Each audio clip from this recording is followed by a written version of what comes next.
ئەمانەوێت بەڵێن بە خەڵکی کوردستان بدەین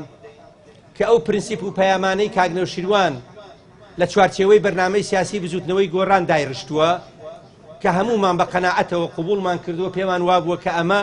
لە بەرژەوەندی خەڵکی کوردستانە لە بەرژەوەندی هەموو تاچێکی کوردستانە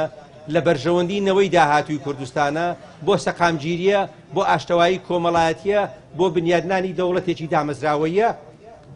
بەردەوام دەبین لەسەری و هیچ بە هیچ شێوەیەک سازشی لەسەر ناکەین و ئەو ڕێگای کاک نەوشیروان گرتوویەتی ئێمەش درێژەی پێدەین و لێرەوە بەڵێن بە گۆڕانخوازەکانی ژەدەینەوە کە نەخشەی بزوتنەوەی گۆڕان وەک چۆن کاک نەوشیروان دایناوە ئاوا لەسەری دەڕۆین و ئەو گۆڕانخوازە دەبین کە جێگەی ئومێدی هەموو خەڵکی کوردستان و ئومێدی کاک نەوشیروانیش دەبین.